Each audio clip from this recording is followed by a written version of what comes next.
des idées clés de cet ouvrage, c'est ouvrage didactique. Ce qui veut dire que si à la fin de la présentation vous n'avez rien compris, vous pouvez nous taper dessus, en tout cas nous le faire savoir, qu'il y a un bug. Ouvrage qu'on veut didactique, ouvrage qui croise donc ces regards disciplinaires dans le champ des sciences sociales. Un intérêt partagé pour les rapports entre acteurs et institutions, institutions au sens de règles du jeu. Un recours assez partagé également au concept de pluralisme normatif et au concept de faisceau de droit sur lequel je dirais deux mots tout à l'heure. Donc là-dedans, avec Emmanuel, nous avons ce chapitre. Donc nous sommes tous les deux économistes institutionnalistes, plutôt, ou du développement, mais enfin moi je suis institutionnaliste, et avec tous les deux une expérience de terrain personnelle, prolongée, dans la durée, sur le thème des marchés fonciers, de transactions foncières, etc. Tous les deux au Mexique. Et sinon, Emmanuel à Madagascar également, et moi en Côte d'Ivoire. Et c'est sur cette base-là qu'on a, sur cette expérience qu'on a construit ce chapitre, et également sur un recours intensif à la littérature. Et là, évidemment, dans cette présentation-là, on ne va pas évoquer les multiples auteurs qu'on mobilise dans notre analyse. L'organisation de cette présentation sera la suivante. Ça ne reprend pas forcément la présentation du chapitre, mais ce n'est pas grave parce qu'il fallait gérer le temps. Donc en trois temps.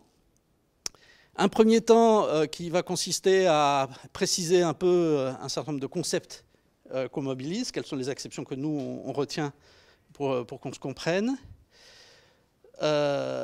On aura toujours dans cette première partie une présentation des différents grands types de transactions qu'on peut trouver. Et là, avec l'idée clé, c'est de souligner et la diversité de ces transactions et également l'ambiguïté qui peut porter sur certaines de ces transactions dans la façon de les qualifier, de les interpréter. On dira quelques mots de la marchandisation de l'accès à la terre, donc facteurs et processus de marchandisation. Et puis, des configurations de marché, qui est un concept qui pour nous est très structurant, parce qu'il conditionne ensuite l'analyse qu'on peut faire de ces marchés dans une perspective de développement comme frein ou comme moteur au développement. Cette seconde partie, donc autour de les marchés fonciers, freins ou moteurs pour le développement, ça renvoie à des débats qui ne sont vraiment pas nouveaux, mais en même temps à des débats qui sont réactualisés, en particulier avec la thématique des grandes acquisitions. Toutes ne passent pas par le marché, mais certaines passent par le marché. Donc la thématique des grandes acquisitions foncières a réanimé ce débat. Également toutes les discussions qu'il peut y avoir actuellement sur les rapports entre agriculture familiale, agriculture entrepreneuriale et agriculture d'entreprise. Voilà, donc c'est un champ qui redevient un champ de discussion assez vive et de controverse. Donc la lecture qu'on fait, c'est une lecture en termes d'équité, d'efficience et autour de la question de la sécurisation des transactions. Équité, c'est la question clé, c'est est-ce que les marchés fonciers sont inclusifs ou exclusifs? C'est ça le point clé. Par rapport à l'efficience, c'est la grande question, est-ce qu'ils permettent effectivement d'allouer la terre, de réallouer la terre vers des producteurs plus efficients? Et puis la question de la sécurisation des transactions qui, dans certains contextes, est très, très actuelle et qui pose des enjeux à la fois relativement au fonctionnement même des marchés et qui peuvent également poser des enjeux en termes de paix sociale. Et puis la dernière partie de la présentation, on dira quelques mots donc de la diversité des politiques publiques relativement à la question des marchés. Il y a des controverses, il y a des positions qui sont tranchées, qui peuvent également évoluer dans le temps, y compris pour un même pays. Et donc, on esquissera un peu une lecture en termes de politique visant à restreindre, à promouvoir ou à accompagner les marchés fonciers. Marché foncier, on structure l'ensemble de notre analyse autour des grands types sur lesquels je vais revenir, marché de l'achat-vente et marché du faire-valoir indirect.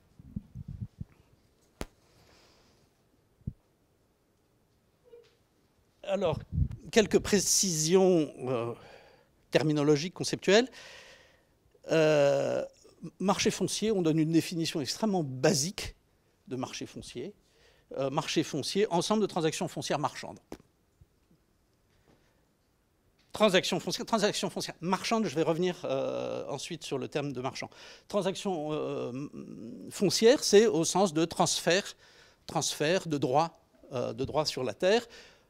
On mobilise les termes de droit de propriété parce que, comme l'ensemble des contributeurs de cet ouvrage, on retient le concept de droit de propriété tel qu'il est mobilisé en sciences sociales et non pas en droit ou dans le sens commun. Donc droit de propriété ici, ce n'est pas au sens de usus fructus abusus, c'est simplement au sens de action socialement autorisée sur un bien, ce qui correspond à l'acception générale qu'on partage en sciences sociales. Et du coup, les droits de transférer, donc le marché transfère des droits, mais pour pouvoir transférer des droits, il faut déjà avoir le droit de transférer. Donc le droit de transférer, c'est une composante du faisceau de droit. J'évoquais tout à l'heure le concept de faisceau de droit qu'on partage au niveau des contributeurs de cet ouvrage. L'idée de faisceau de droit, c'est qu'il n'y a pas un droit, il y a des droits potentiellement sur un bien. Donc là, il y a un certain nombre de fibres de ce faisceau qui sont listées.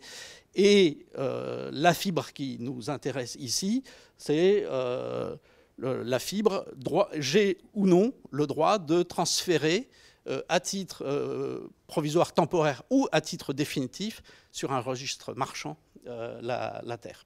Donc marché, c'est un transfert de droit. Marché, transfert marchand, ça renvoie à, là encore, une définition qui est simple, a priori.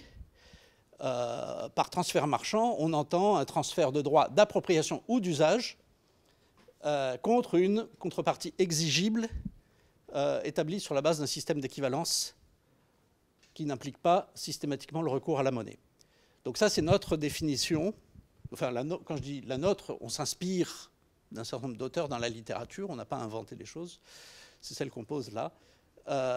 Transfert de droit d'appropriation contre une contrepartie exigible. Cette définition, et ça c'est important de le souligner, elle n'exclut pas un possible enchâssement social des transactions. On peut avoir un enchâssement social ex ante, c'est-à-dire au moment où on va engager la transaction à travers le choix du partenaire. On peut avoir un enchâssement social qui porte sur l'exécution même de la transaction avec, ce qui est bien connu, le prix d'amis, mais avec également tout ce qui renvoie à la question des relations de confiance dans l'échange, qui repose sur un certain type de relations, le cas échéant.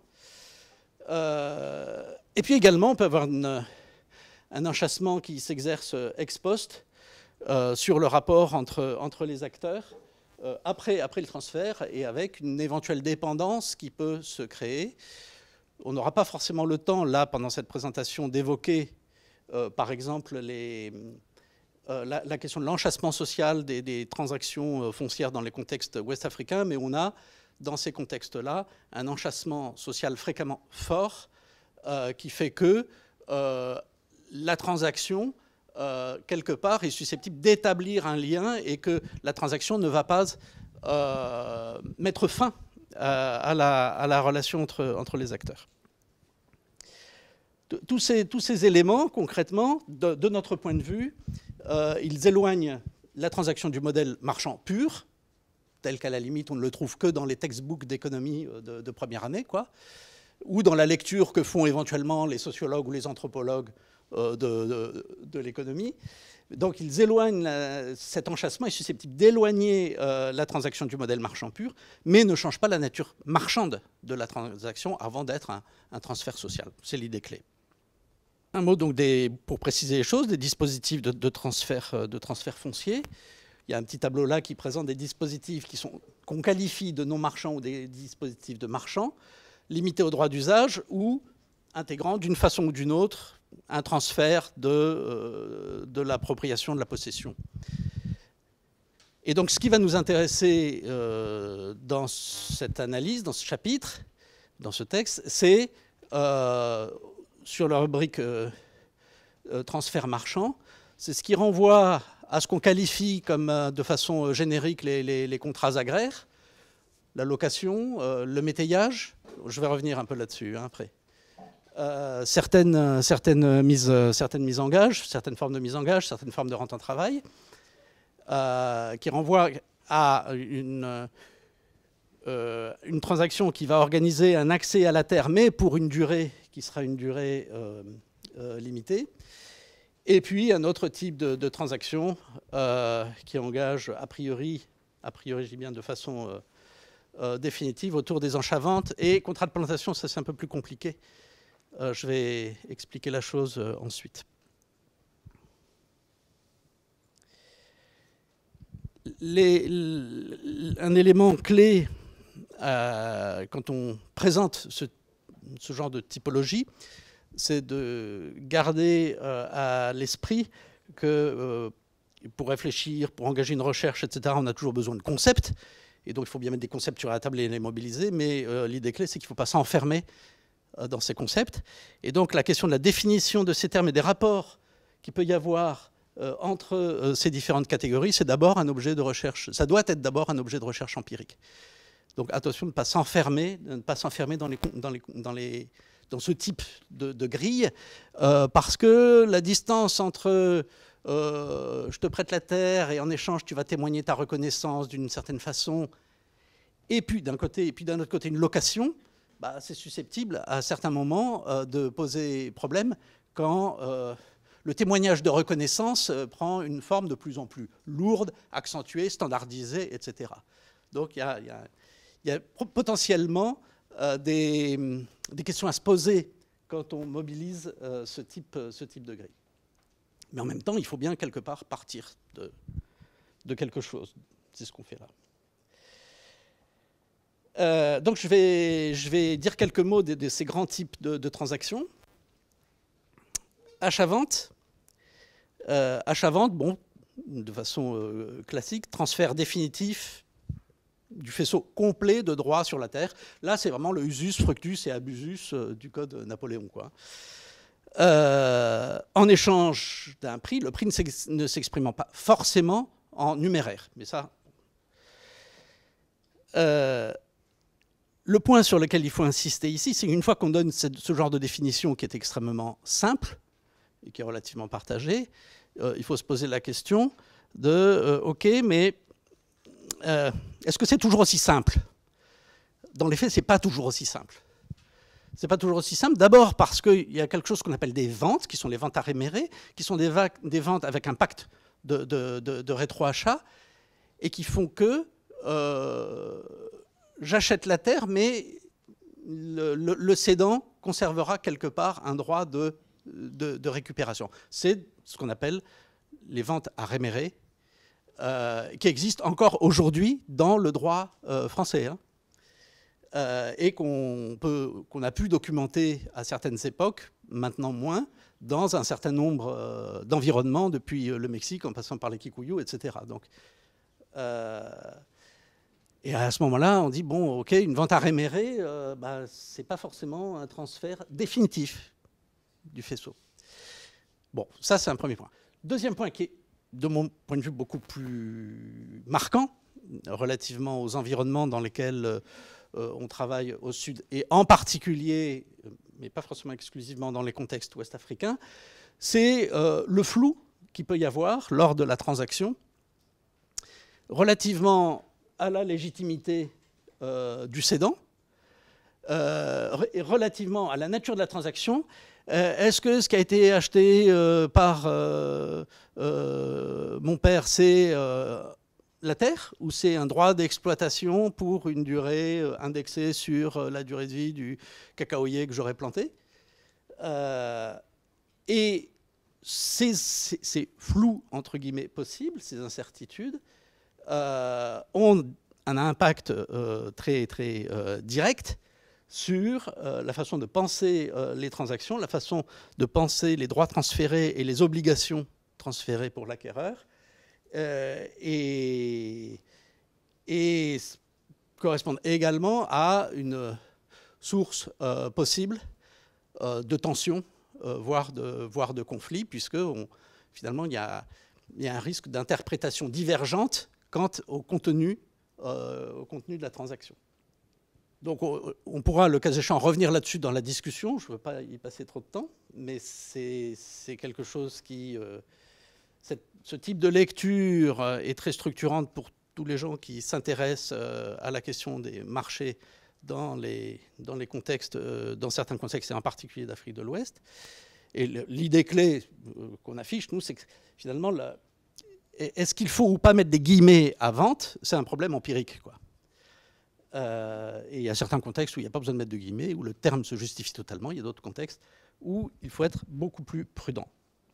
Ça ne veut pas dire qu'il ne faut pas utiliser le terme, ça veut dire qu'il faut l'utiliser avec précaution. La location, alors là on est vraiment sur des choses très classiques. Location, droit d'usage contre une rente fixe. Ce qui qualifie la location, c'est le caractère fixe de la rente et non pas proportionnel à la production, comme on va le voir tout à l'heure. Que cette rente soit payée en espèces ou en nature, qu'elle soit payée avant ou après le cycle de production, peu importe. L'idée clé, c'est ça.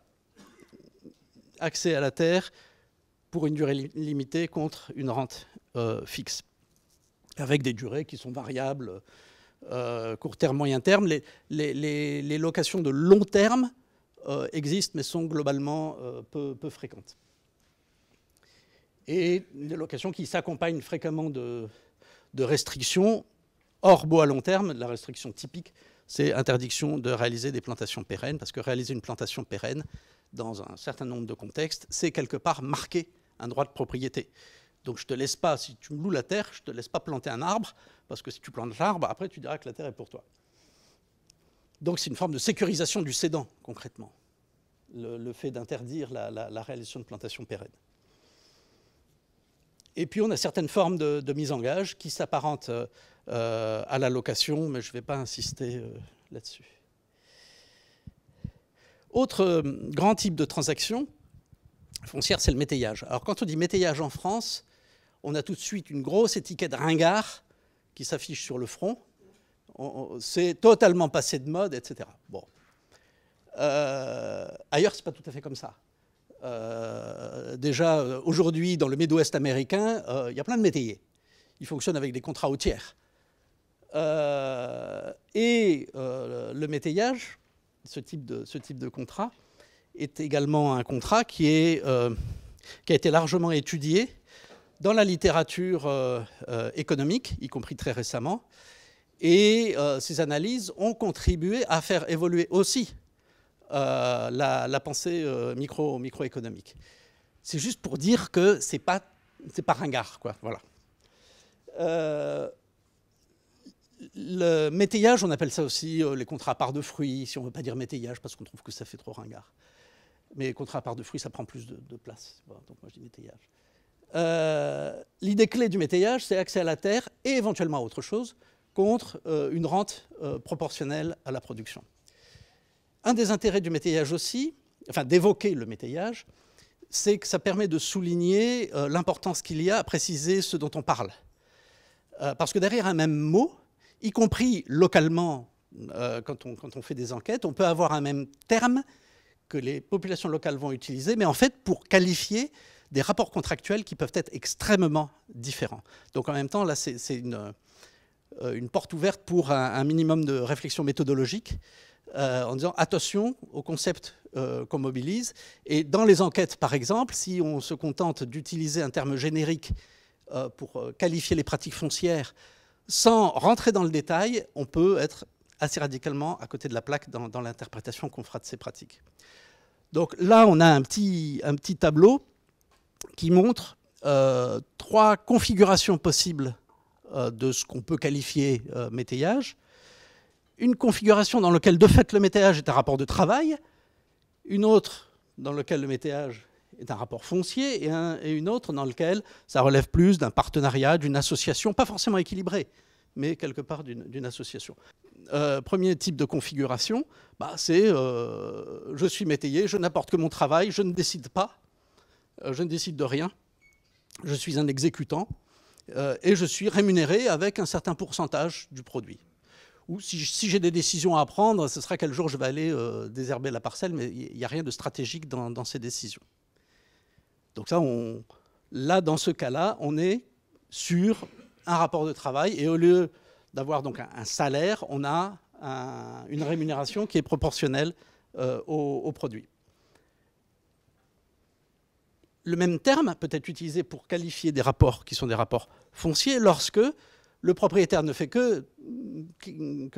qu'apporter la terre dans le contrat et c'est le preneur qui réalise tout, qui contrôle le procès de production, qui prend les décisions, etc. Et le propriétaire, il est rémunéré avec une fraction du produit. Donc vous voyez qu'on est dans une configuration qui n'a rien à voir avec la première. Troisième configuration, c'est ce qu'on peut qualifier de partenariat ou d'association, où les deux acteurs vont, d'une façon ou d'une autre, s'impliquer dans la production, s'impliquer dans la prise de décision.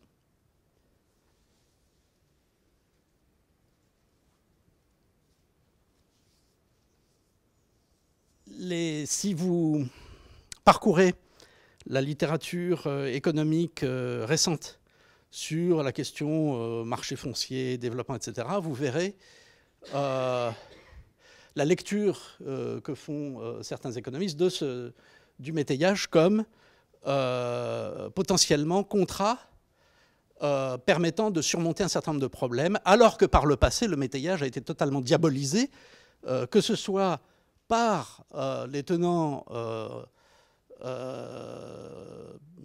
plus ou moins, enfin, par des gens qui s'inscrivaient dans une mouvance plutôt néoclassique, d'un côté, là c'était inefficient, ou par des marxistes ou néo-marxistes qui avaient une lecture en termes d'exploitation du métayage. Je pense qu'Emmanuel reviendra un peu là-dessus.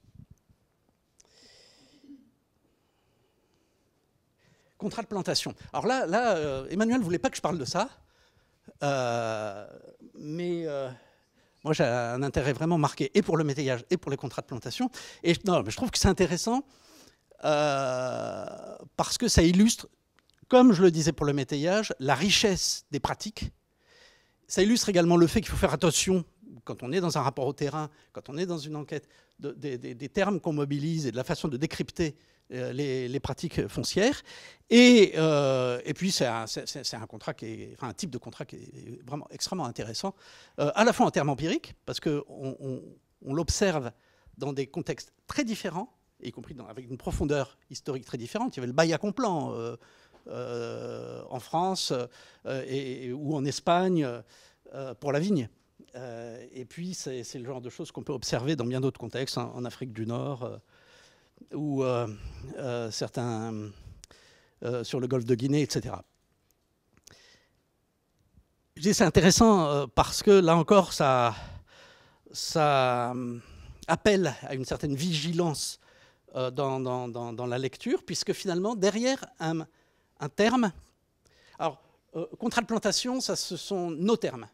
Il n'y a pas, je n'ai pas trouvé de définition dans la littérature des contrats de plantation. Donc autant métayage, location, c'est bateau, autant contrat de plantation, ça c'est pas quelque chose que vous trouverez forcément dans la littérature. Mais ce qui est intéressant, c'est de voir que en un même lieu, Ghana aujourd'hui, Côte d'Ivoire aujourd'hui, on va utiliser un même terme, Nyumienche en Côte d'Ivoire, pour en fait qualifier des contrats qui sont fondamentalement différents, avec une même base. La base commune à tous les contrats de plantation, c'est je suis un propriétaire, je te confie une parcelle pour réaliser une plantation pérenne. Ça peut être du palmier, de l'EVA, du cocotier, cocotier pas trop, palmier, EVA, cacaoyer, bref. Les oliviers, merci. Et quand je dis palmier, c'est palmier à huile, mais c'est aussi le palmier dattier, il faut préciser. Et donc, je te confie la réalisation d'une plantation. Tu réalises cette plantation, tu prends en charge toute la réalisation, préparation du terrain, la plantation, les charges, etc. Et à la récolte, ça c'est la base commune de tous ces contrats. C'est ensuite que ça change. Et à la récolte, on partage. Et là, c'est là où ça devient subtil et intéressant. C'est qu'on est susceptible de partager selon les situations. On partage la plantation et la terre. C'est-à-dire tu gardes un morceau de la plantation, mais en même temps, ça t'a créé un droit de propriété sur la terre. Et moi, je récupère clé en main une plantation sur le reste, quoi. Ça, c'est une configuration possible. Il y a une autre configuration possible, qui est par exemple celle qui, de nos jours, semble dominer en Côte d'Ivoire, c'est qu'on a un droit sur la plantation. On partage. Toi qui as créé l'ensemble de la plantation, tu gardes la propriété de la plantation des arbres, pour moitié ou le tiers, ou les 2 tiers, selon les cas. Moi, je récupère l'autre partie de la plantation en propriété, mais je conserve la propriété de la terre. Donc, il y a véritablement là un partage de plantation, mais non pas un partage de terre. Et puis, il y a une troisième configuration possible, où ce qu'on partage, c'est ni la terre et la plantation, ni la plantation, mais c'est la récolte. Et donc, le preneur, une fois que la plantation entre en production, verse un certain pourcentage au cédant. Là, on est sur une configuration qui s'approche très, très, très fortement d'une forme de métayage. La différence par rapport à un métayage classique, c'est que je suis métayé sur un capital végétal que j'ai moi-même produit. C'est ça la différence. Mais en termes conceptuels, on est quand même très, très proche. Par contre, dans les 2 autres cas de figure, on n'est absolument pas sur une configuration de métayage, puisque le métayage, c'est accès à la terre contre une fraction du produit, une rente proportionnelle à la production. Là, ce n'est pas du tout le cas, puisque là, j'accède à la terre moyennant l'investissement que je fais pour le compte du propriétaire sur une partie de la terre. Donc conceptuellement, on est sur quelque chose de complètement différent.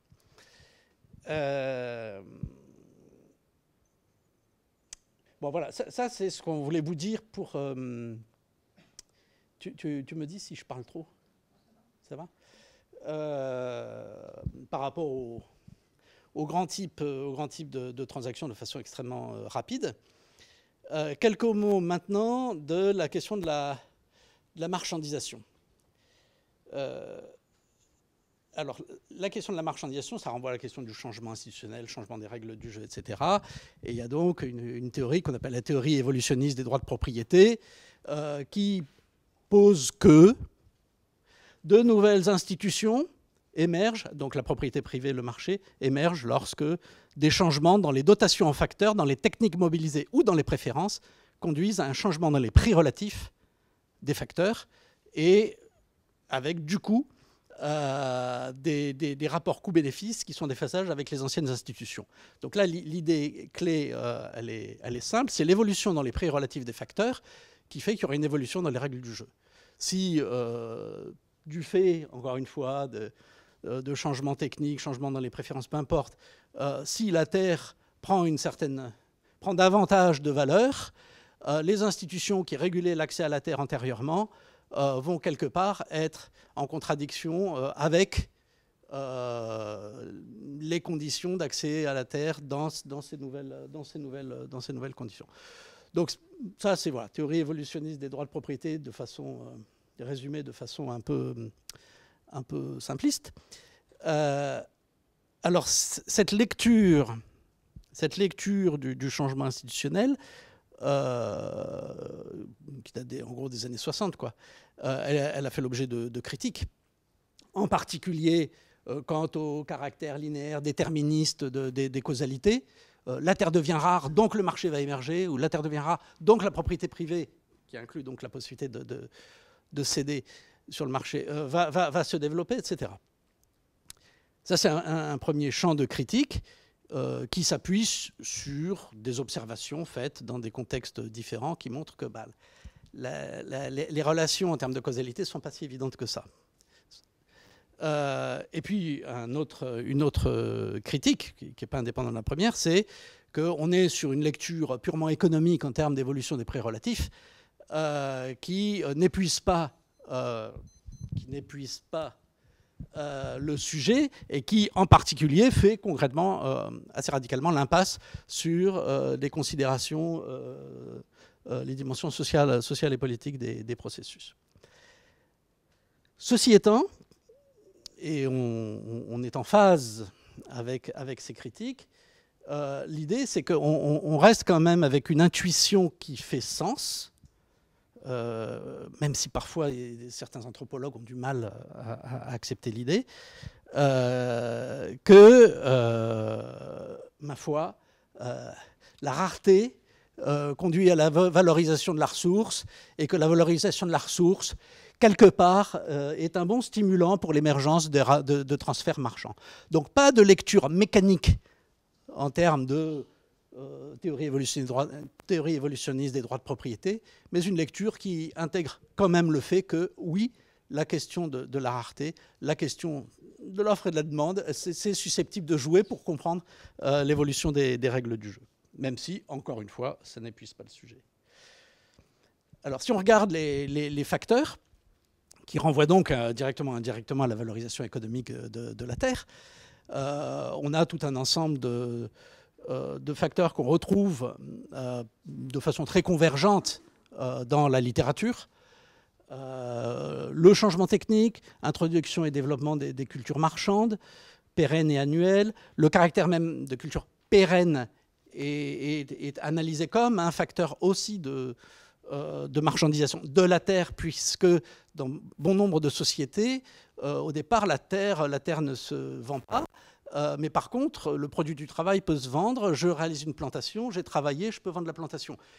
Et de la vente de la plantation à la vente de la terre, qui porte la plantation, parfois il y a une distance qui finit par s'estomper. Introduction de la culture attelée ou motorisée, qui augmente les superficies cultivées et potentiellement la demande de terre. L'irrigation qui conduit à valoriser des espaces qui auparavant n'étaient pas valorisés. La pression foncière induite par la croissance démographique endogène, mais également, dans bon nombre de contextes, par l'arrivée de migrants. Périurbanisation, qui est un facteur classique de marchandisation, voire d'explosion du marché. Plus récemment, et c'est une dynamique qui est forte dans bon nombre d'environnements et qui mérite vraiment qu'on s'y attarde, enfin en termes de recherche, je veux dire, c'est la demande de terres rurales par des acteurs urbains. Donc là, on n'est pas sur une logique de périurbain où on transforme une terre agricole pour la lotir et la construire. On est sur une logique d'investissement ou de projet d'investissement qui se réalise ou pas. Et Emmanuel évoquera ça tout à l'heure, mais de projets d'investissement agricole en secteur rural par des acteurs urbains.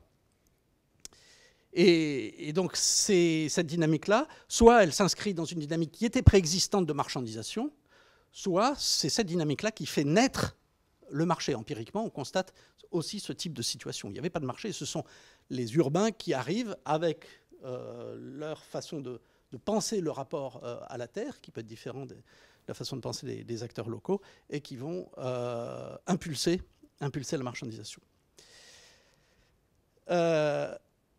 Par définition, je dirais, là, c'est pas forcément un facteur, c'est quelque part une condition de la marchandisation. C'est bien également, il faut qu'il y ait quelque part un changement dans le système de référence des acteurs, dans le système de valeur des acteurs. Et cette évolution dans les systèmes de valeur des acteurs, on l'observe, on la note empiriquement, tout particulièrement, soit au renouvellement des générations. Mon père n'aurait jamais vendu, mais moi je vends, après avoir hérité. On l'observe également lorsqu'il y a des flux et que des ressortissants d'un endroit donné sont partis en migration, soit dans une autre région, dans un autre pays où le marché était déjà dynamique, ou sont partis en ville et reviennent avec quelque part une nouvelle grille de lecture du rapport à la ressource et de la possibilité d'accéder à la ressource moyennant à travers une transaction marchande.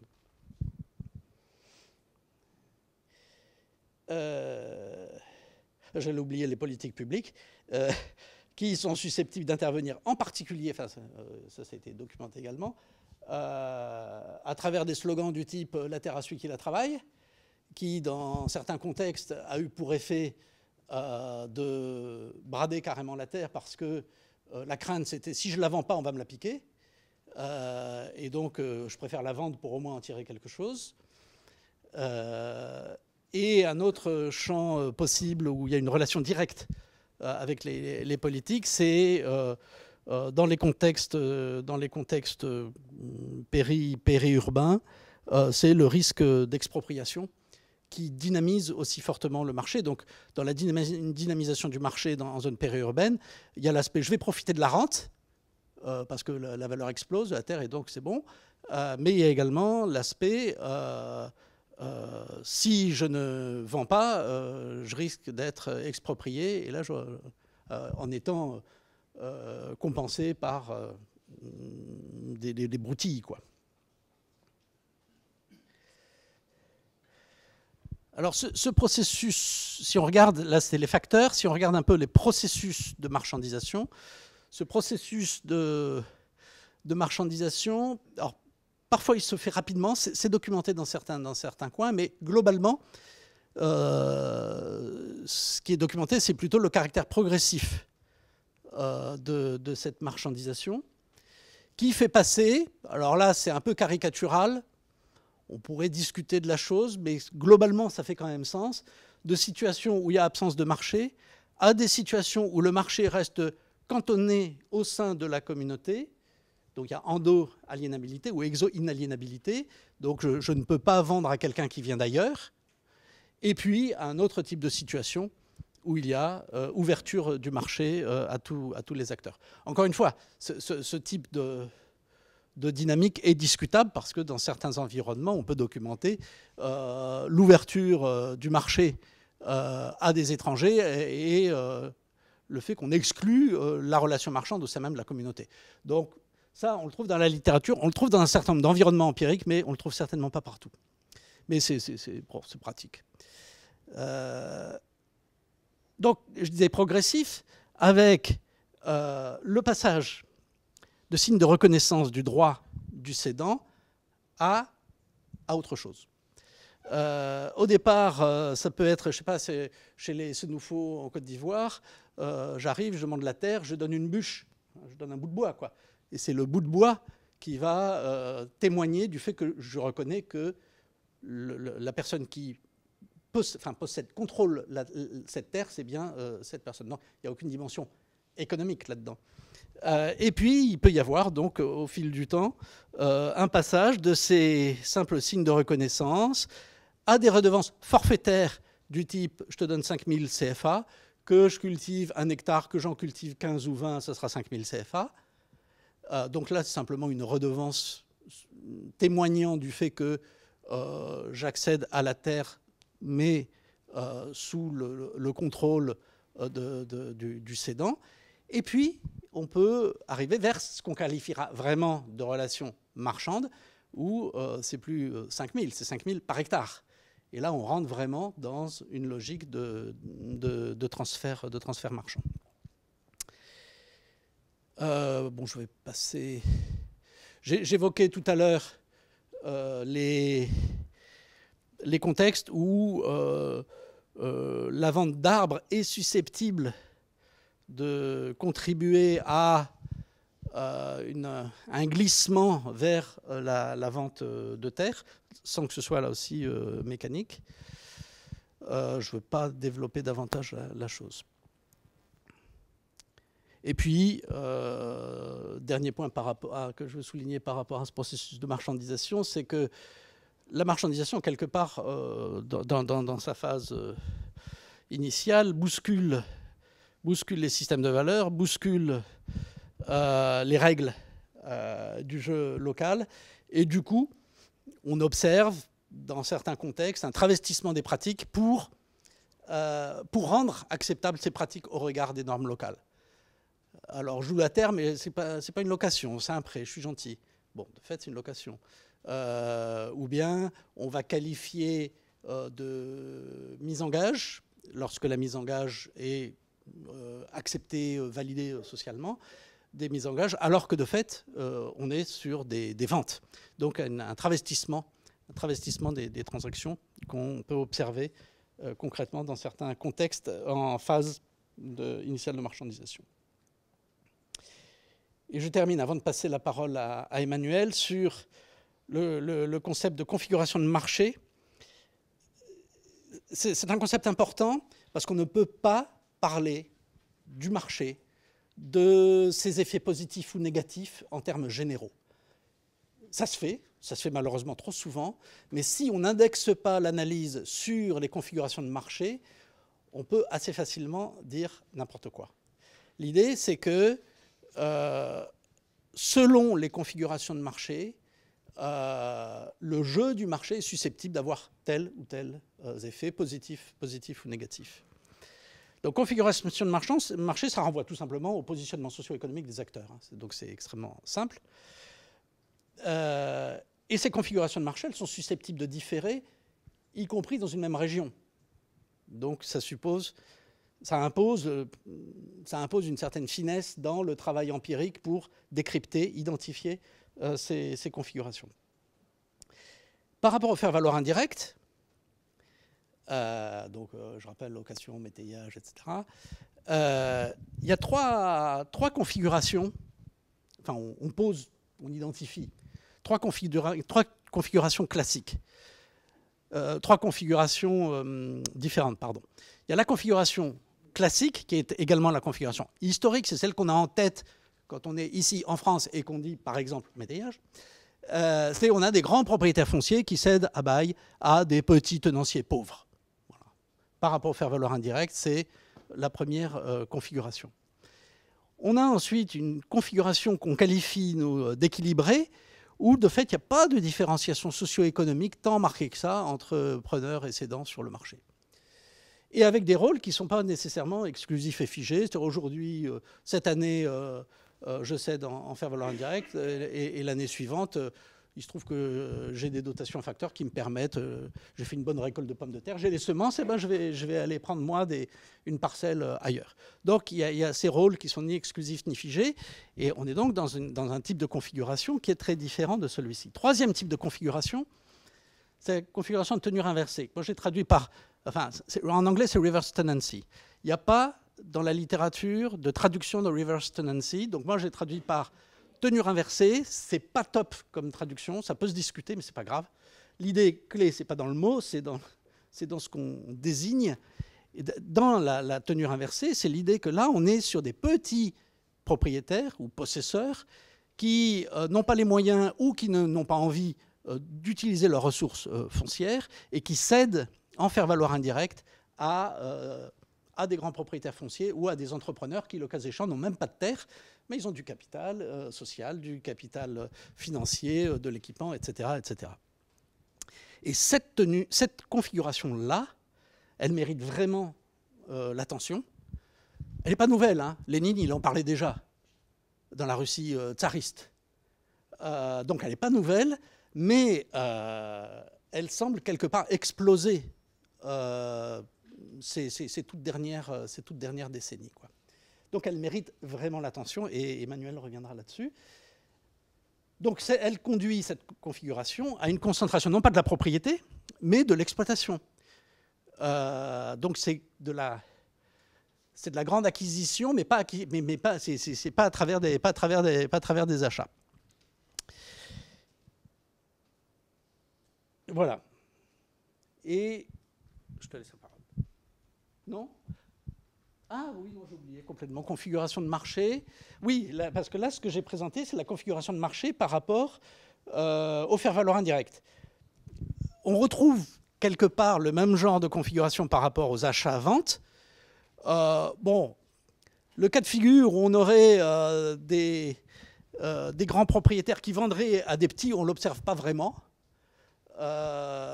Et les tentatives qu'il y a pu y avoir en termes de politique publique d'aller dans ce sens-là à travers ce qu'on appelle les réformes agraires assistées par le marché, willing buyer, willing seller, en général, elles se sont globalement soldées par des échecs. Donc ça, c'est un premier type de configuration qui est de fait assez anecdotique. Ensuite, on peut avoir sur les achats-ventes également des configurations qui sont assez équilibrées, au sein même, par exemple, de l'agriculture paysanne, familiale, paysanne. Et puis, on peut avoir, et là aussi, on est sur une question d'actualité, des configurations inversées, où on a un achat de terre par les achats de terre de petits propriétaires par des grands propriétaires, par des investisseurs nationaux, par des élites nationales, etc. Donc ça, c'est vraiment une dynamique d'actualité et qui pose des questions, à la fois des questions en termes d'équité et parfois aussi des questions d'efficience, et Emmanuel va expliquer tout ça. En posant la question de savoir, enfin en relayant la question et en documentant la question de savoir si les marchés fonciers, dont on va désormais considérer qu'ils sont là, ils sont acquis, on les a plus ou moins caractérisés, etc., constituent un moteur ou un frein au développement économique et social.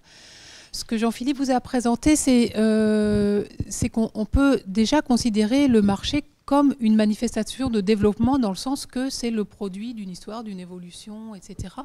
Là, on va plutôt s'intéresser au développement dans une perspective plus normative. Est-ce que c'est bien ou est-ce que c'est mal? Et par rapport à quel critère d'évaluation?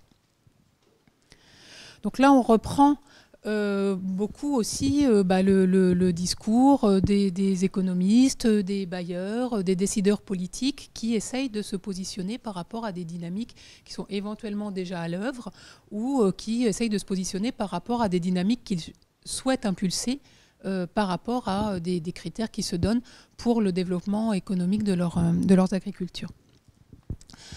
Jean-Philippe l'a souligné aussi, il y a des questions qui sont très anciennes et des façons de les traiter qui sont très anciennes, mais il y a des résurgences dans ces problématiques, dans les façons de les traiter, en fonction des nouveaux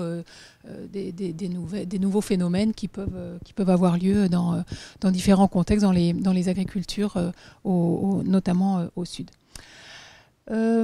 Donc on a trois grands axes à travers lesquels on aborde cette question de est-ce que les marchés fonciers c'est un moteur ou c'est un frein. L'axe de l'efficience, qui en général dont s'emparent tout particulièrement les économistes. L'axe de l'équité, qui peut rejoindre aussi des préoccupations d'économistes, on va le voir juste après, parce qu'il peut y avoir des synergies entre efficience et équité.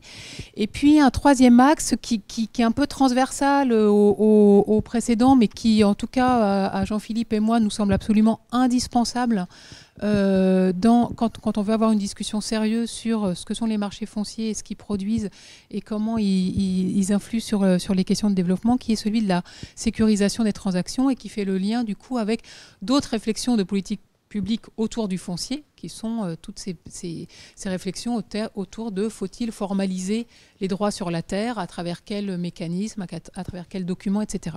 Donc nous, on va avoir un coup de projecteur sur la question de la sécurisation, mais des transactions elles-mêmes, pas nécessairement des droits sur la terre en tant que tels. Alors, un petit détour avant de rentrer dans ces questions d'efficience et d'équité, c'est quelque chose qui est très familier aux économistes, mais pas forcément aux autres disciplines qui s'intéressent aux questions du foncier, c'est la question de la relation inverse taille-productivité. Et en particulier en agriculture. Donc l'idée, c'est de dire que d'une manière générale, en agriculture, en raison des conditions matérielles de réalisation de l'activité agricole, le fait qu'il y ait peu d'économies d'échelle et le fait que l'agriculture soit une activité économique intensive en travail et qui suppose des coûts de supervision de ce travail, on observe une relation inverse taille-productivité qui fait que finalement, les petites exploitations sont relativement plus productives, en tout cas par rapport au facteur travail, que les grosses. Et donc ça confère un avantage comparatif à l'exploitation familiale comparativement à une exploitation agricole d'entreprise. Alors ça, c'est un peu le discours théorique général qu'il faut tout de suite nuancer, en particulier avec les conditions de l'agriculture en ce début du XXIe siècle, et puis fin du XXe, etc., qui est que finalement, l'absence d'économie d'échelle qui serait essentiellement imputable à ces coûts de supervision du travail, lorsqu'on est dans des contextes agricoles qui sont extrêmement capitalisés, mécanisés, et pour lesquels la technicisation de la production et également de la mise en marché deviennent des enjeux cruciaux, eh ben, on peut avoir finalement l'apparition d'économies d'échelle en agriculture qui vont contrebalancer cette relation inverse taille-productivité et qui vont éventuellement conférer des avantages comparatifs à des exploitations agricoles de plus grande taille ou à plus grande échelle. Alors pourquoi c'est important ces débats qui ne sont pas tranchés, qui à nouveau sont indexés à des contextes et qui doivent être en fait documentés empiriquement au cas par cas, c'est que, en tout cas pour les économistes, si cette relation inverse taille-productivité, elle joue, on a un argument en faveur du marché comme facteur de réallocation de la terre, parce que ça va à la fois réallouer la terre à des producteurs relativement plus efficients, mais qui sont aussi les petits producteurs.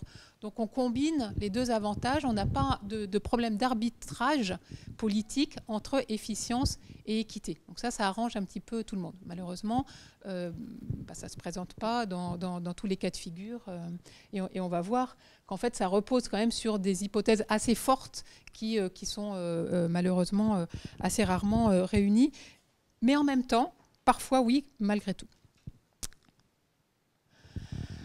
Alors, on va décliner ces considérations d'efficience et d'équité de manière séparée pour le marché de l'achat-vente et pour le marché du faire-valoir indirect, parce qu'en fait, ces questions elles se posent de manière assez différente et ça va nous permettre de déboucher sur des conclusions différenciées pour chaque type de marché. Donc, on commence par le marché à l'achat-vente.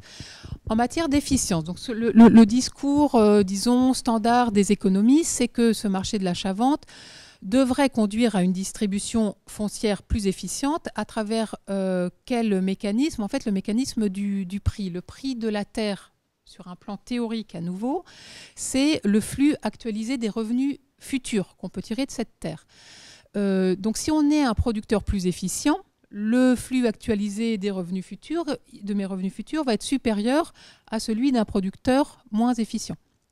Donc je suis en mesure de proposer un prix pour cette terre qui va être supérieur au prix de réserve du producteur moins efficient. Et donc il y a une incitation pour les deux parties à ce que la terre change de main.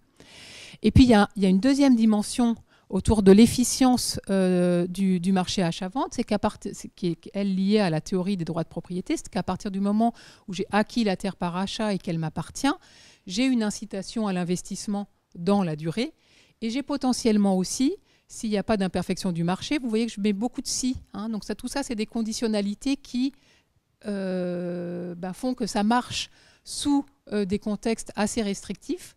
Et puis, il y a toutes les situations où ça marche pas. Mais donc, si je suis dans un système où le fait d'avoir acheté une terre et donc qu'elle soit en propriété me permet d'accéder au crédit formel, ça permet aussi de débloquer d'éventuelles contraintes de financement pour mes investissements. Donc ça, c'est le cas, idéal typique. On va voir immédiatement les limites au fait que ces effets positifs se manifestent.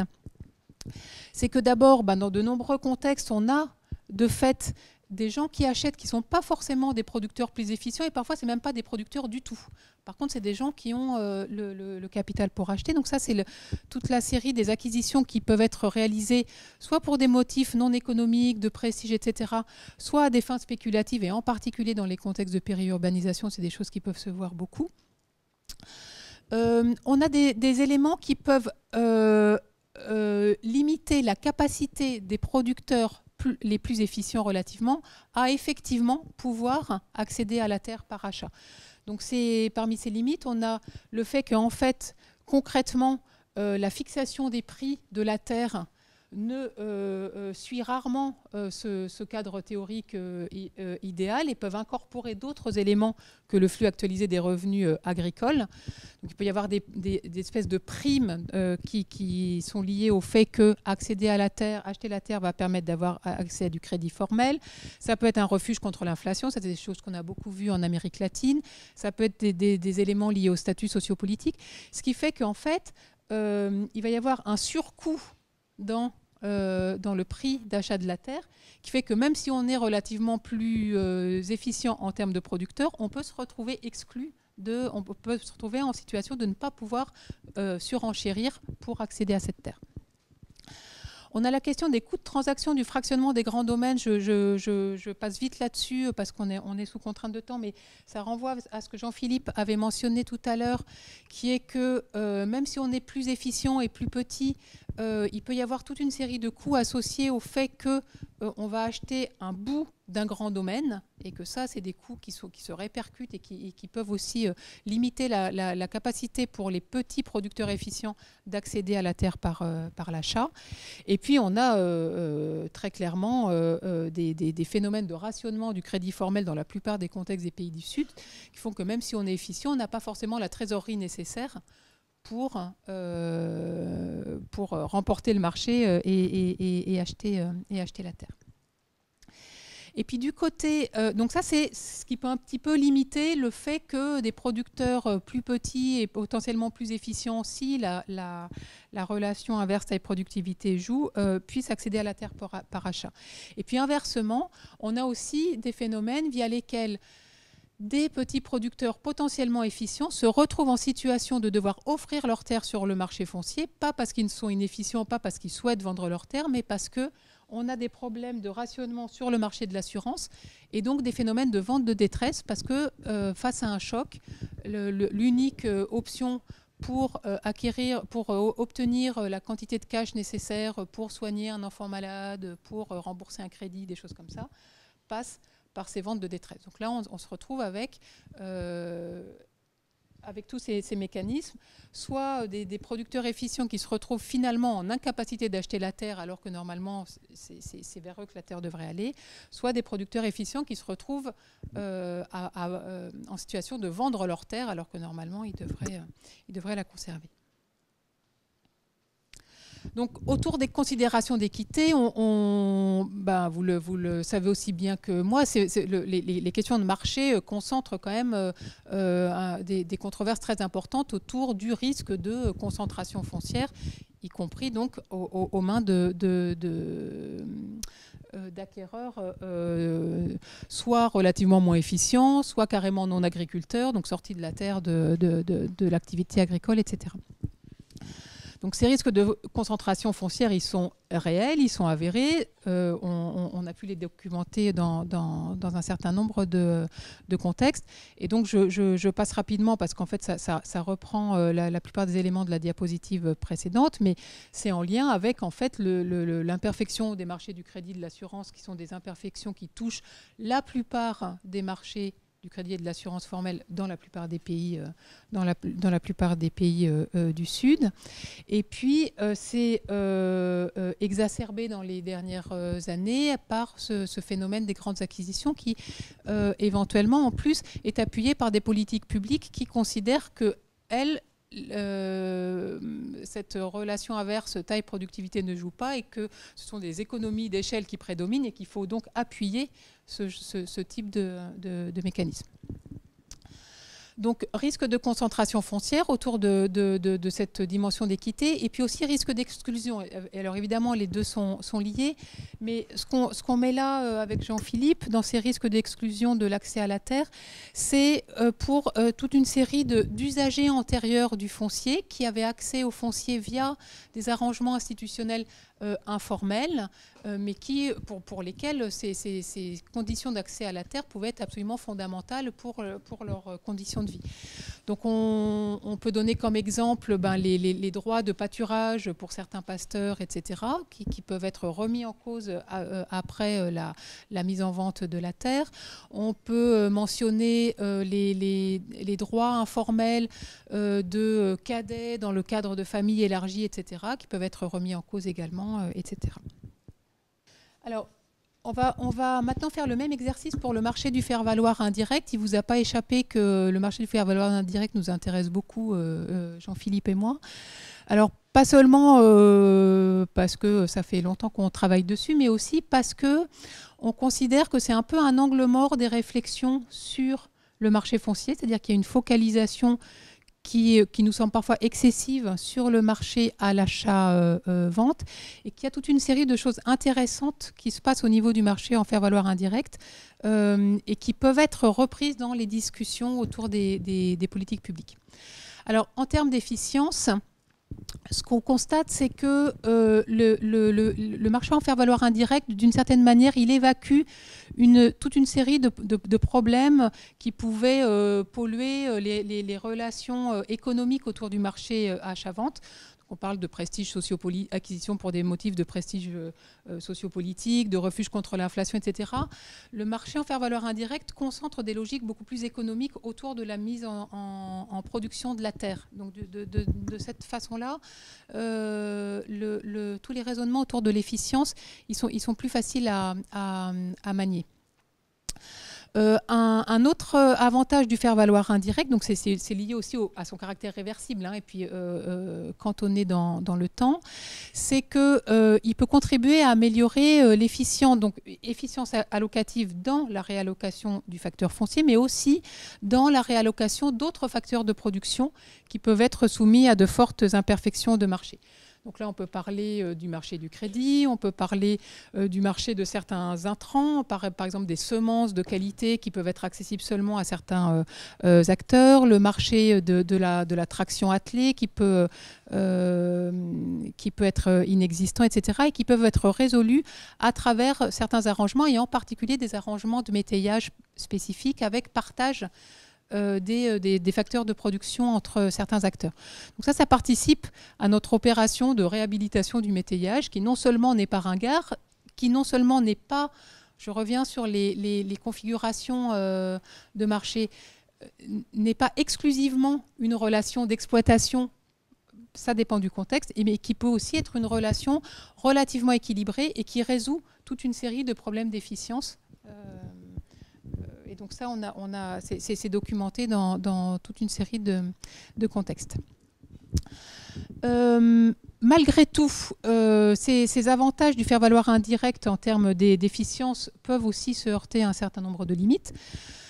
Première limite, c'est que par définition, le faire-valoir indirect, c'est une relation qui est limitée dans le temps, et donc ça peut avoir des implications en termes de désincitation à certains investissements dans la fertilité du sol, pas forcément dans des investissements de très long terme en termes de plantation, parce qu'on a vu qu'en général, c'est géré autrement. On peut avoir des problèmes de pratiques minières qui sont aussi liés au fait que la durée est limitée. On a vu en particulier des choses autour de, d'abord sous-investissement dans la fertilité, mais aussi autour de l'état phytosanitaire des parcelles. On a vu des choses au Mexique autour des exploitations très intensives en pommes de terre avec une infestation par des nématodes qui rendent la parcelle inexploitable en pommes de terre ensuite pour plusieurs années. Et puis aussi, alors ça c'est plus en termes de comment se déploie le jeu des relations contractuelles de faire-valoir indirect dans un champ social, le fait que souvent les contrats se nouent autour d'un réseau social étroit peut limiter les gains d'efficience si les producteurs les plus efficients, les tenanciers les plus efficients se trouvent à l'extérieur de ce réseau et donc ne sont pas accessibles pour l'autre partie. Donc là, c'est des questions de segmentation de marché, de segmentation de l'information autour de qui est preneur et cédant et dans quel objectif pour le marché du faire-valoir indirect. Alors, les questions d'équité autour du faire-valoir indirect, à nouveau, c'est quelque chose qui est à apprécier, indexé à un contexte et indexé aux configurations contractuelles. Si on est dans le cas classique d'un grand propriétaire foncier et de petits métayers qui sont plutôt dans une relation d'un rapport de travail, à la limite plus qu'un rapport foncier, on est clairement dans des relations contractuelles qui sont généralement inéquitables, qui peuvent se doubler de relations d'oppression, etc. Dans les cas de configuration équilibrée, et en particulier dans les cas avec de partage des coûts, etc., c'est vraiment pour nous là que se trouve le potentiel de réhabilitation de ces relations de métayage qui peuvent conjuguer à la fois efficience et équité. Et enfin, dans les configurations de tenure inversée, donc on rappelle, dans ces cas-là, on se retrouve dans des configurations de concentration foncière, mais qui ne portent pas sur la propriété. De fait, les propriétaires restent propriétaires, mais on se retrouve dans une concentration de l'exploitation qui peuvent aussi poser des problèmes d'équité éventuellement si les contrats sont asymétriques. Et en particulier, risque de contrat léonin en faveur du preneur. Et donc là, le risque d'asymétrie se retrouve aussi inversé. C'est-à-dire que ceux qui sont en position de force, ce sont les preneurs, ce sont les tenanciers et non les propriétaires. Donc dans ces cas-là, il faut faire attention aux catégories plaquées de contexte antérieur dans lequel ce serait le propriétaire, le méchant oppresseur, et le tenancier, le petit gentil qu'il s'agit de protéger. L'autre problème d'équité qui peut se poser dans les configurations de tenue renversée, en particulier quand il y a des agro-entrepreneurs qui arrivent, qui sont en mesure de proposer des contrats beaucoup plus rémunérateurs pour les propriétaires locaux, c'est qu'on se retrouve avec un risque d'exclusion des petits tenanciers qui étaient déjà là localement et pour qui, éventuellement, le faire-valoir indirect représentait l'unique option d'accès au foncier. Donc il faut aussi voir ce que les évolutions amènent en termes de reconfiguration d'acteurs et d'inclusion-exclusion. Donc ça, concrètement, ça peut être parfaitement, ces configurations de tenure inversée peuvent être parfaitement à l'avantage des petits propriétaires locaux qui peuvent accéder via ça à des nouveaux marchés, à des nouvelles productions, etc.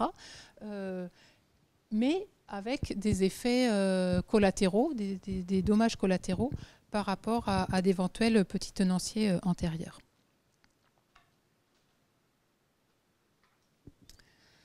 Alors, en termes d'équité pour le marché du faire-valoir indirect, on a donc des effets potentiellement favorables parce que c'est beaucoup plus facile financièrement parlant, d'accéder à du foncier via un contrat de faire-valoir indirect que via de l'achat. On ne parle pas du tout de la même mise de fonds.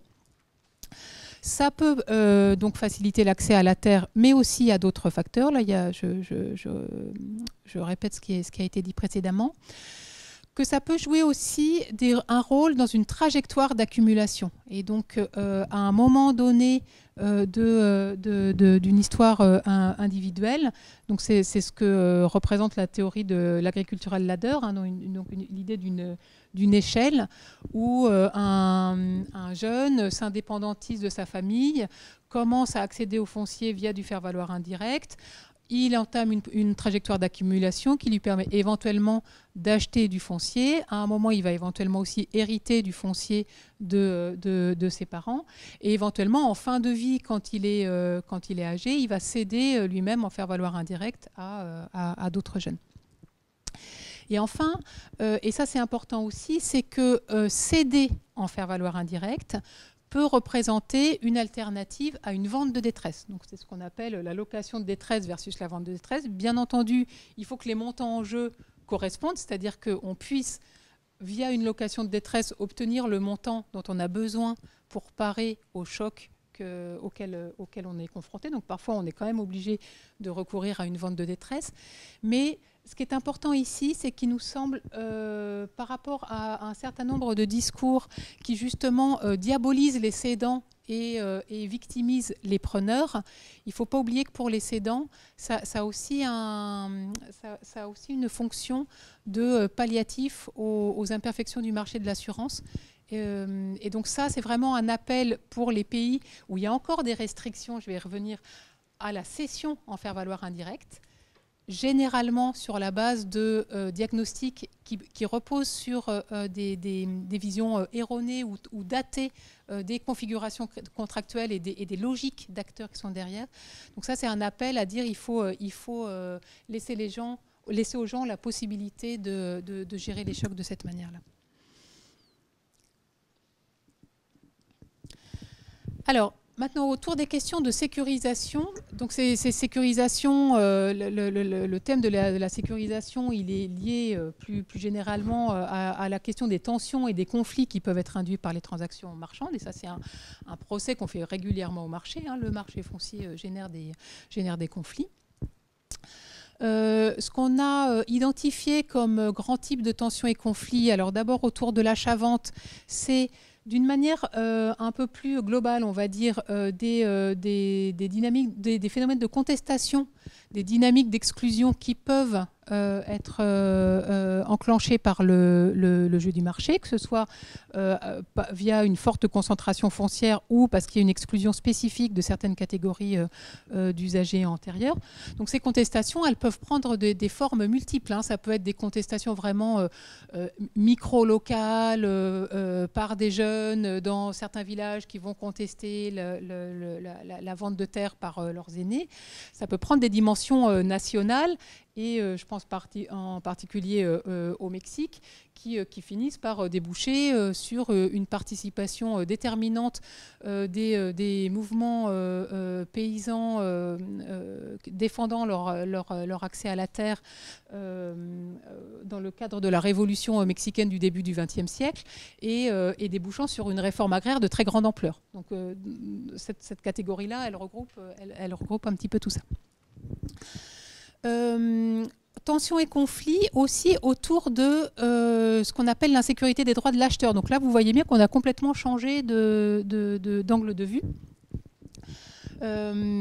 Parce que les acheteurs, à nouveau, ce n'est pas uniquement des gens qui vont profiter de la faiblesse d'autrui, ça peut être aussi des gens qui se retrouvent en situation de faiblesse, selon les configurations et selon leur identité et leur positionnement dans une configuration socio-économique. Donc même s'il est de bonne foi, l'acheteur, il peut voir son achat remis en cause de différentes manières. Donc là, ça renvoie vraiment à la question, à notre façon d'aborder les droits sur la terre en termes de faisceau de droits. Donc il y a une remise en cause qui peut porter sur la transaction même, c'est-à-dire qu'il va y avoir une contestation par des tiers, éventuellement des enfants, éventuellement des co-héritiers, il y a différents cas de figure possibles, du fait de ces tiers, ils vont contester les droits même du cédant, du vendeur, à vendre la terre. D'accord ? Donc Jean-Philippe, il vous l'a présenté tout à l'heure.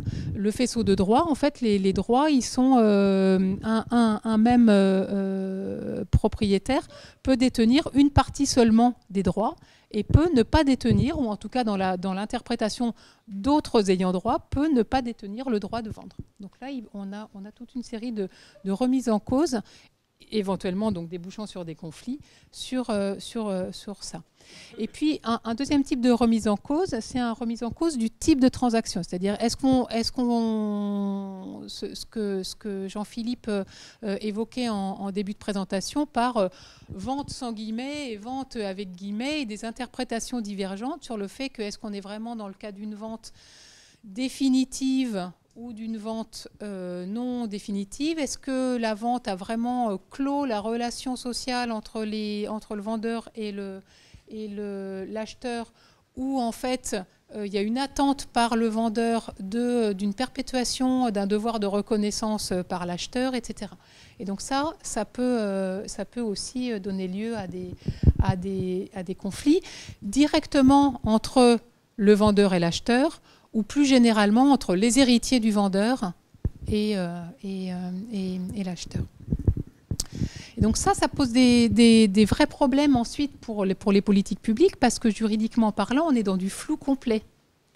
Et donc qui a tort et qui a raison, on est sur des conflits d'interprétation. Voilà, donc ça pose des questions à la fois importantes, parce que ces conflits ils peuvent se manifester, y compris de manière violente, mais aussi le pouvoir juridique peut se retrouver assez démuni pour avoir les éléments pour trancher. Autour du faire-valoir indirect, les questions d'insécurité, en fait, elles vont se poser de deux grandes manières. D'abord, insécurité autour des droits des parties prenantes, mais à nouveau, il faut bien spécifier ce qu'on entend par droit pour chacune des parties prenantes. Quand on parle du propriétaire qui va céder en faire-valoir indirect, l'insécurité potentielle, elle porte sur ses droits de propriété, de possession, avec un risque d'expropriation éventuelle dans les cas où le faire-valoir indirect est interdit, ou dans les cas où on est dans des contextes de réforme agraire avec avec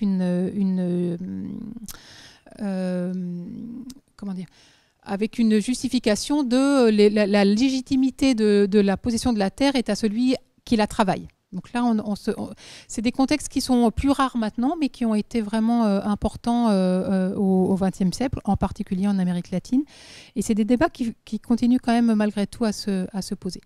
Et puis on a aussi une insécurité potentielle pour le tenancier, un risque de se faire évincer. Donc là, c'est une insécurité qui porte sur les droits d'exploitation, soit parce que le contrat n'est pas renouvelé, soit parce qu'il y est mis terme par le propriétaire avant la fin du contrat initialement prévu.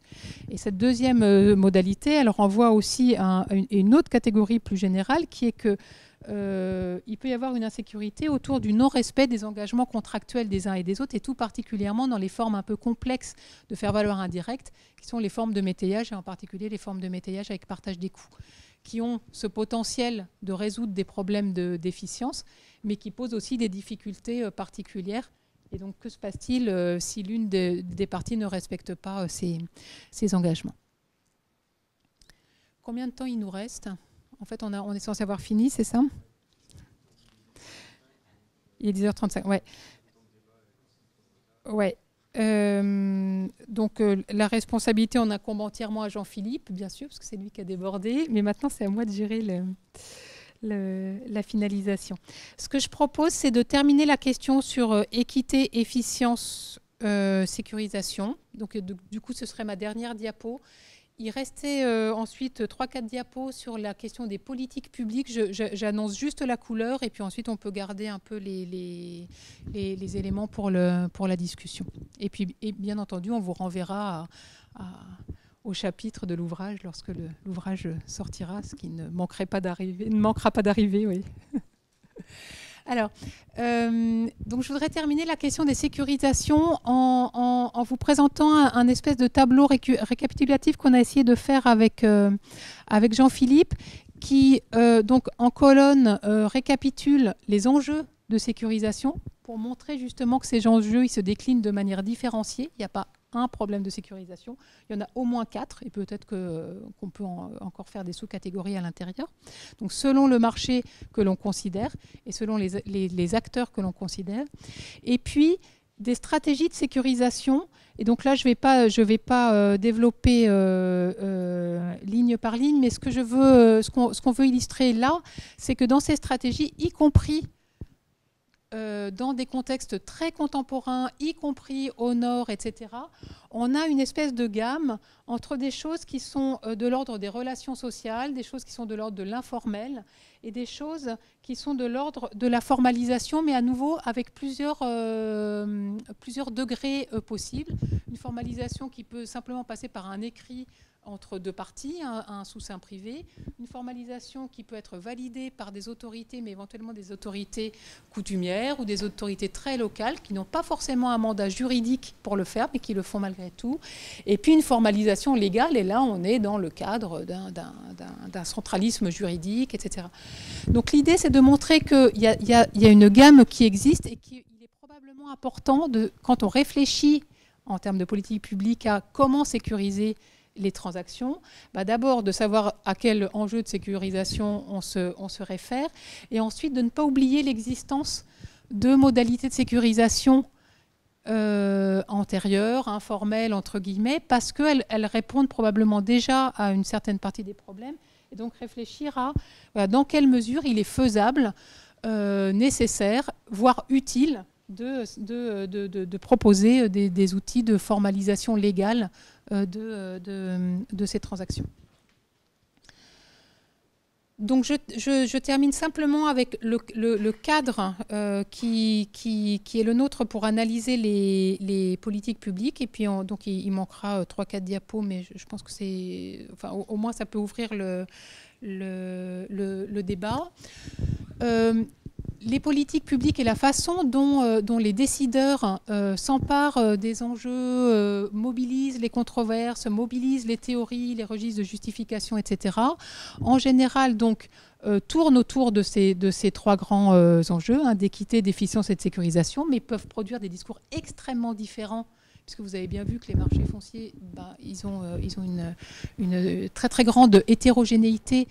Les théories pour traiter de ces marchés fonciers sont elles-mêmes hétérogènes et reposent sur des postulats qui peuvent, selon les cas, être vérifiés ou non.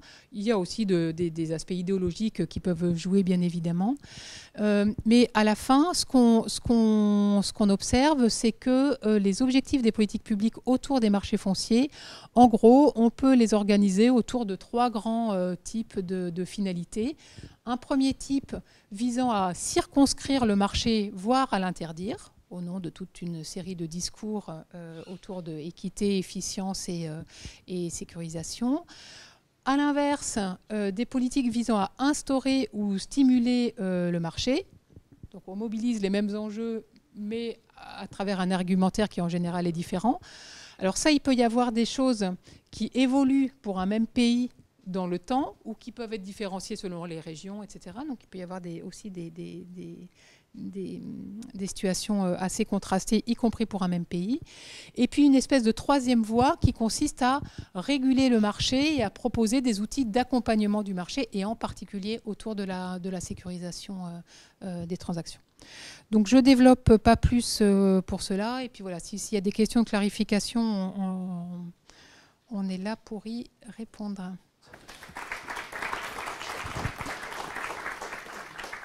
Donc Pierre-Yves Lemeur, anthropologue à l'IRD.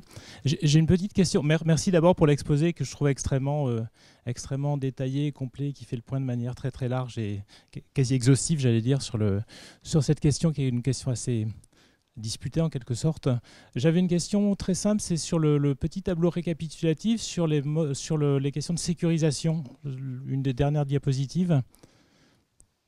Et je me demandais juste, question naïve, c'est pourquoi il n'y a pas une colonne sur la sécurisation des droits du vendeur, en fait.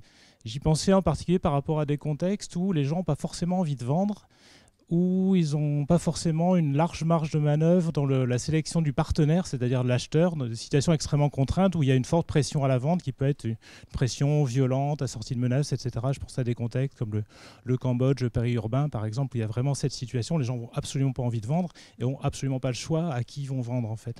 Donc voilà, petite question.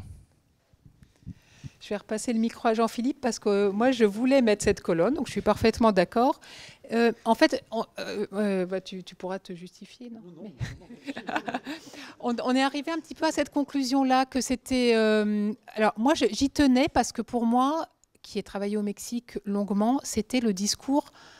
C'était l'unique discours sur le marché en achat-vente qui était tenu par l'administration agraire qui cherchait à réfléchir sur l'ouverture d'un marché à l'achat-vente des terres qui avaient été redistribuées dans le cadre de la réforme agraire et qui disait mon Dieu, il faut absolument protéger les droits du vendeur contre des coups de force, contre des manipulations pour les vendeurs qui seraient éventuellement analphabètes, qui ne comprendraient pas ce qu'ils signent, etc. etc. Et donc je disais, moi c'est quelque chose que je n'ai jamais observé, mais de fait, comme ça revient de manière quasiment obsessionnelle dans le discours des décideurs politiques, il faut absolument le traiter.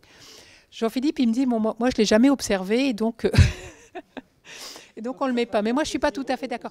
Et je pense que la question périurbaine, elle est importante aussi là. Ça fait revenir le... Mais là, en l'occurrence, En l'occurrence, c'est sécuriser le fait de ne pas vendre, quoi.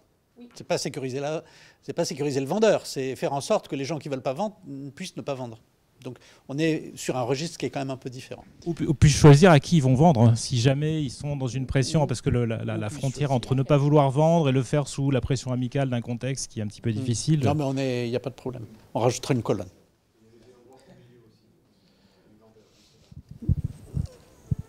Oui, mais là c'est pareil. C'est la question des ayants droit, c'est qui, le cas échéant, subit un impact négatif de la transaction. On n'est pas sur la sécurisation de la transaction. C'est un autre registre. Il fait sens, évidemment qu'il fait sens. Mais c'est un autre registre que celui directement de la sécurisation de la transaction. Bonjour, Anne-Marie Jouve. J'étais anciennement à l'IAM, mais je suis maintenant chercheur associé au pôle foncier. Dans les facteurs de marchandisation ou de non-marchandisation de la terre, je trouve qu'on n'a pas dit explicitement, mais peut-être j'ai mal écouté, le problème du système d'héritage, des modes d'héritage, et le problème de l'indivision. L'indivision qui est un facteur de non-marchandisation très important en Afrique du Nord. Et une autre question, c'était sur la formalisation. C'était sur la formalisation sur ce tableau-là, sur cette formalisation légale du faire-valoir indirect. Je trouve que là, il n'y est pas, et je trouve que l'expérience française du statut du fermage qui a sécurisé énormément la terre, ça manque, voilà. Ouais. Enfin, sachant que là, on est plutôt sud, hein, et au sud, c'est pas si courant que ça.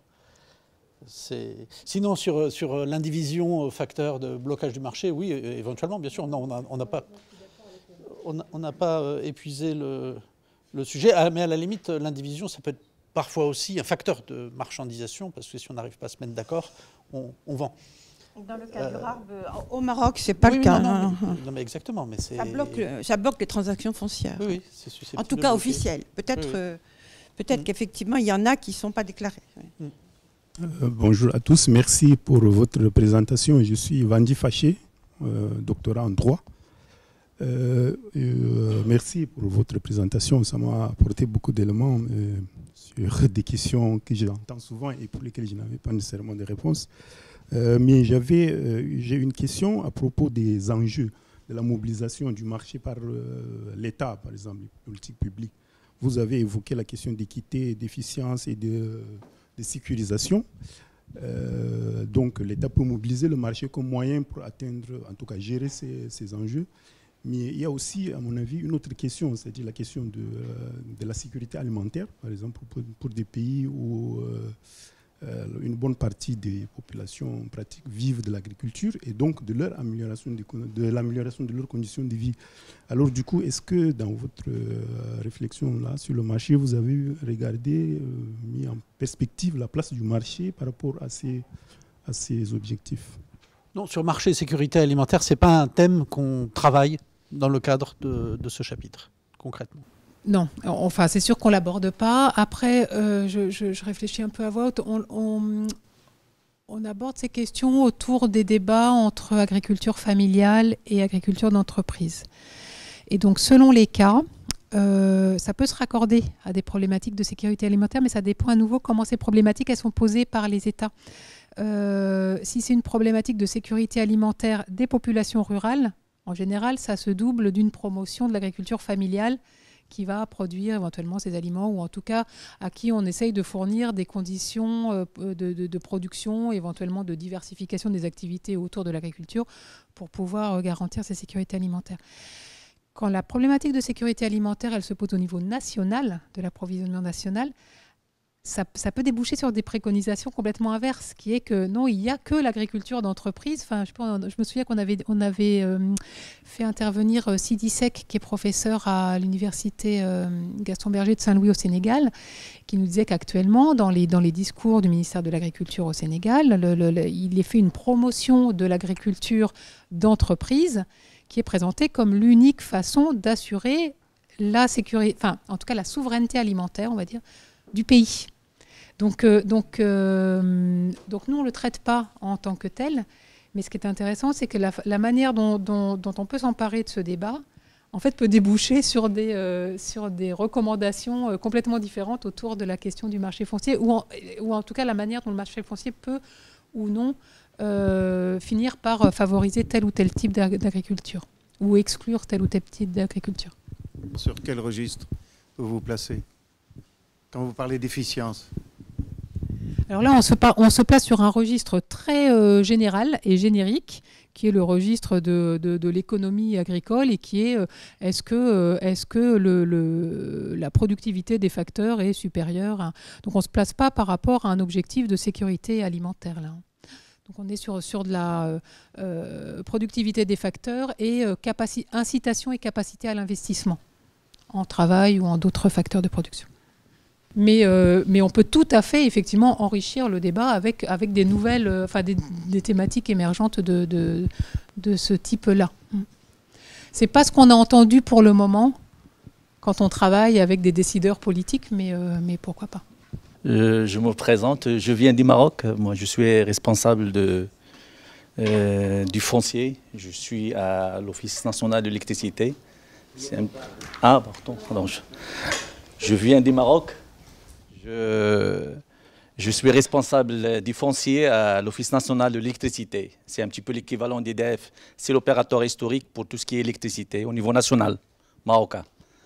Je m'appelle El Khalfi, mon nom c'est un petit peu, ça sonne. Je m'appelle El Khalfi.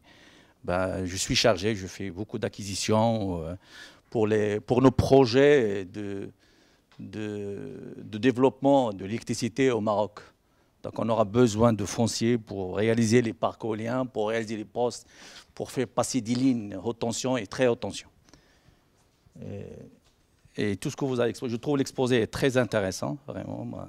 Je retrouve pas mal de points que je fréquente quotidiennement dans mon travail. Lorsque vous parlez de mitaillage ou contrat de plantation, là au Maroc, on l'a toujours, d'ailleurs. Le contrat de plantation, lorsque quelqu'un vient, c'est pourquoi j'ai dit des oliviers. Nous, on a beaucoup d'oliviers au Maroc. Et lorsque quelqu'un vient planter un olivier dans le terrain d'un autre, il aura un droit. Il aura même un droit, en cas de cession de terrain, il aura le droit même dans le terrain, pas seulement l'olivier. Alors, pour la présentation, j'ai juste deux petites questions, si vous permettez. Lorsque vous parlez, madame, de l'insécurité de la transaction pour l'acheteur, et c'est surtout, notamment, la remise en cause des droits de cédant à céder. Mais pour moi, sauf si je me trompe, ce point-là, il doit être réglé en amont, avant de mettre la transaction. Et il y a des experts, il y a des notaires, et normalement, ce point-là, il doit être réglé, sauf erreur, je ne sais pas. Et le deuxième point, lorsque vous avez exposé, monsieur, il y a les non-marchands et il y a les marchands. Parfois, on fait passer, par exemple, on a besoin d'un foncier pour l'autoroute ou pour l'électricité, on tombe sur un foncier non-marchand. Et notre partenaire pour ce projet-là, il doit avoir la preuve qu'on est propriétaire de ce terrain. Et il se trouve qu'il est non-marchand, on doit l'acquérir. Donc la question, il y a quand même un mécanisme de passer des non-marchands à marchands. Pour que ce foncier-là, qui est non-marchand, devienne marchand. Comme ça, qu'on peut l'acquérir à un prix et après l'acquérir. Voilà. Merci. La première question, elle portait sur le problème de l'insécurité des droits de l'acheteur lié au fait qu'il peut y avoir une remise en cause. Où est-ce que c'était ? Voilà, remise en cause de la transaction même. On est bien d'accord avec vous, mais ce qu'on observe, c'est que ça existe. Donc maintenant que ça n'a pas été traité en amont, la question c'est comment est-ce qu'on le traite en aval. Donc effectivement, dans un certain nombre de contextes, liés au fait que la marchandisation, c'est un processus aussi qui est en cours dans un certain nombre de contextes, qui n'est pas forcément complètement abouti, qui s'assortit d'ambiguïté sur les faisceaux de droit, etc. On se retrouve dans ce genre de situation, et donc il s'agit pour les pouvoirs publics de réfléchir à est-ce que c'est possible de les gérer en amont, c'est-à-dire d'éviter que de nouvelles situations se présentent, mais aussi de gérer toutes les situations qui sont actuellement dans ce cas de figure et qui ne sont pas anecdotiques du tout. Ouais.